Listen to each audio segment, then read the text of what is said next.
Up next, the Cannabis Reporter Radio Show with Snowden Bishop. After this message. If you're in cannabis, you've heard your colleagues say it. MJ BizCon is the conference of the year you have to be at. It's where deals get done, where you find your next business opportunity, and where you make the connections that matter among the 30,000 cannabis professionals, investors, and business owners from every segment of the industry. With over 1,300 exhibitors and 12 educational tracks created by the editors of MJ Biz Daily, there's no place like MJ BizCon to equip your business for growth. See you in Las Vegas, December 11th through 13th. Register today at mjbizcon.com. And now, it's time for the Cannabis Reporter Radio Show with Snowden Bishop. Listen in as Snowden interviews cannabis industry pioneers, marijuana experts, policymakers, medical practitioners, patients, and other amazing individuals with compelling stories to share. It all happens right now. Here's the Cannabis Reporter, Snowden Bishop. Evergreen is calling. Hi, and welcome back to the Cannabis Reporter Radio Show. I'm Snowden Bishop, and I'm happy you could join us. With all of the political chaos dominating the news cycles lately, some of the most consequential policy changes aren't getting the media attention they deserve. I mean, some of the most monumental rollbacks of environmental regulations and consumer health protections happen almost daily under the radar. For example, just this week, the Environmental Protection Agency announced that it would restrict the amount of scientific data that can be used to craft public health policy. I mean, really? This falls on the heels of the USDA dismissing hundreds of scientists who inform safe practices in agriculture and executive orders to undo vital public health legislation such as the Clean Air Act earlier this year. It comes as no surprise considering that all the data related to climate change was deleted from the public-facing EPA website in 2017, as if that would erase the science behind it or give credence to climate denial. For the past couple of decades, there's been a groundswell of science warning us of impending doom related to our contributions to climate change that has gone largely underreported in the media until recently. And it's starting to get some attention because in the last couple of years we've seen a dramatic rise in cataclysmic climate events, with whole regions being obliterated by massive hurricanes, tsunami-like storm surges, thousand-year floods, and catastrophic wildfires. Despite the valiant efforts of environmental nonprofits and niche media outlets covering the work they do, mainstream media has been slow to connect the new normal with man-made causes with any sense of urgency. And with all the positive reporting about the benefits of enacting the Green New Deal, there's just as much propaganda from the climate deniers about how it won't work. It's pie in the sky, unrealistic, inconvenient. You'll have to trade your car for a bicycle and lose your job if you work in a coal mine. But it's important for anyone making a judgment about the Green New Deal to understand that those who are producing the negative propaganda about it have a vested interest in making sure it doesn't succeed. Not ironically, they hail from the same corporate sectors that convinced the public and Congress to ban cannabis in 1937. Why? Because those industries sought to eliminate competition for the new fossil fuel industries to make paper, textiles, composites, fuel, and nearly everything else that was once made with hemp. Not to mention pharmaceuticals, which largely replaced medicinal cannabis at the same time. Since then, the damage caused by the prohibition of hemp and cannabis has caused a major health crisis, and unless we reverse course now, it will only get worse. How we go about doing that is returning to more organic ways of creating the products we've come to rely on as a society. The Green New Deal is a great way to start, but I'm convinced that cannabis is a key component that will make the Green New Deal truly green. And that's the topic of today's show, and my guests have some great ideas about how to make that possible. Trent Paasch and Mike Lewis are co-founders of Third Wave Farms, a company that has set out to revitalize America's rural economies with game-changing new technology and regenerative agricultural practices.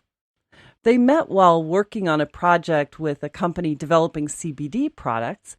And through this project came numerous discussions about the challenges and opportunities in hemp. A friendship was born, and soon after that, Third Wave Farms was formed. Trent hails from Oregon, where he was raised in a farming family. He's achieved a great deal of success in the food industry, starting in sales and working his way up through executive leadership positions. As CEO of Third Wave, Trent oversees the C-Team business development strategies and raises capital for the company's expansion. Mike is a third-generation farmer from Farmington, Maine, and having served in the Army, he later founded Growing Warriors, which is a veteran-oriented security project. In 2014, he began growing hemp for the Kentucky Pilot Program while serving on the Kentucky Hemp Commission. He then became the first federally permitted hemp farmer in the U.S. since Prohibition and worked to help pass the 2014 Farm Bill. He has since won numerous awards for his innovations in agriculture and currently serves as treasurer on the board of the Hemp Industries Association. Welcome to both of you. I'm grateful you could join me, and I'm looking forward to this conversation, so thanks for being here. Thanks for having us. So I was really intrigued by Third Wave, and the reason is that, as I said in my opening, I am a big believer that hemp is key to a carbon neutral future and the importance of getting back to a hemp infrastructure. So I was really very intrigued by what you're doing at Third Wave. So before we get into that, though, tell me a little bit about yourselves. Trent, tell me a little bit about you so that our audience understands where you're coming from. Sure, yeah. So my background is primarily the last 20 plus years I've been in the food and ingredient space, commodity supply chain for food ingredients. I started out, believe it or not, in the culinary field, 1991, and worked my way up through the ranks there, and then found my way into a sales job with a food company.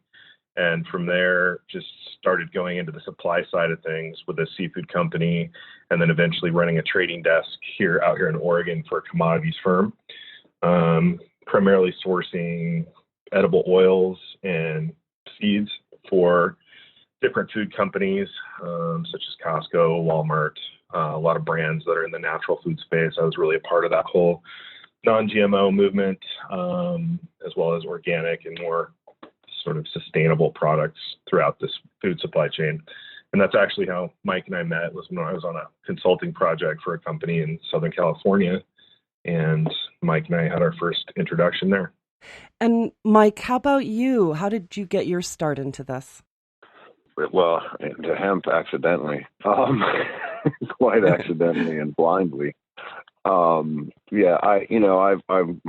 Primarily my background has been in farm advocacy, and trying to create, economic infrastructure for rural communities like, the one I live in, right? I mean, I drive my kids, 30 miles a day for school because there's no jobs and tax revenue to support decent schools in my community. And so that's where I came into hemp. I was trying to replace some of the missing tobacco revenue from the tobacco buyouts, and that sort of gutted all the agriculture in rural Appalachia and sort of the Burley Belt. I really came into hemp looking for ways to create infrastructure. And in 2013, when I met then Agriculture Commissioner, now Congressman Comer, on a separate project for veterans, Homegrown by Heroes labeling scheme. We started talking about the needs for infrastructure, and we started talking about hemp. And, the thing that I was hearing was that one of the negative points that they were throwing at us was there's no rural infrastructure to process this. And I'm thinking, well, duh, that's what we need in rural communities, is we need jobs and infrastructure to process. And so that's how I came into hemp. And I think that, that was the mindset I came into when I met Trent and we started Third Wave. It's interesting that you mention Congressman Comer. We had him on the show about 2 years ago when he was pushing the hemp legislation. And it's really interesting how far we've come since then, because who knew that it seemed like it happened so suddenly when the hemp legislation actually passed as part of last year's Farm Bill. And I think that with the legalization of hemp, we have some huge opportunities to start bringing jobs into rural communities that have once depended on like coal production, for example, or tobacco, like you said, and really build this out. But what do you think is missing right now? I mean, aside from the obvious, there's an infrastructure that is needed to be able to process hemp into commodities that can replace those made with fossil fuels, for example. But what do you think is the big step that is needed right now that can either be solved with legislation or just with education in order to pursue this greater goal of having hemp become a much bigger part of the supply chain for these products? Well, I mean, I think from my perspective, and Trent's may be very different. I think that's part of why we work so well together. But the first thing we have to think about is how we build this out, right? Because as we see it playing out right now, we're seeing really big companies centralizing processing and centralizing manufacturing, right? And that's what got us where we are. So it's almost like from my perspective, what I see is us taking this amazing potential and immediately trying to shift it as quickly as we can into the business as usual system that gutted my town's economy in the first place, right? So, I mean, the first thing is, how do we decentralize this, and how do we make sure that the communities have a vested interest in how we implement this? Because our fossil fuel problem isn't just driven by production. It's driven by consumption, manufacturing, and distribution.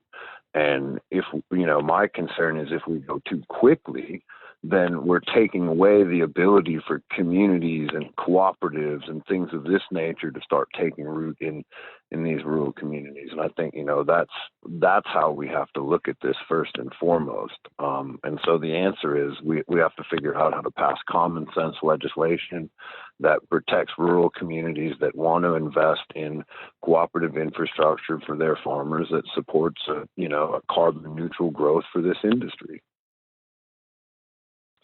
Yeah, and I totally agree with Mike, even though we come from different worlds, and I think that's part of our synergy is that, I made the joke odd couple, but, we just come at it from two different ways, but then somehow we meet in the middle and understand each other. So it's been a really great relationship in that sense. But I think it's, being a hemp company and thinking that hemp can be a total solution for this, I don't think that's the answer. I think it's part of the solution, but it's definitely, a much bigger issue than just looking at converting hemp over as a main source for everything. It's not the total solution, but it's certainly part of it.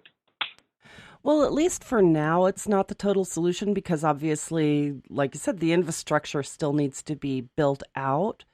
But when you look back on history and how the founding fathers of our nation actually depended upon hemp for so many things and really saw it as a path to prosperity for not just the farmers, but for everyone.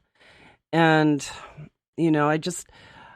when you look at how much virgin pulp is being used to make disposable papers, for example, paper towels and toilet paper, for the most obvious, and how we use petrochemicals to make disposable plastics, that are part of everyone's household and, comprise like at least 50% of the trash that's taken to landfills.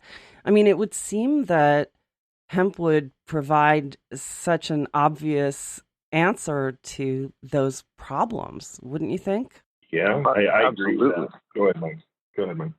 No, I mean, absolutely it does. I mean, and even if you just think about to Trent's point, I mean, just in terms of it being in a crop rotation, right? I mean, having it in a solid crop rotation, is going to eliminate, significant amounts of carbon being emitted. I mean, 15 or 16% of our carbon emissions globally can most definitely be contributed to bad farming practices. So, proper farming practices, and like you said,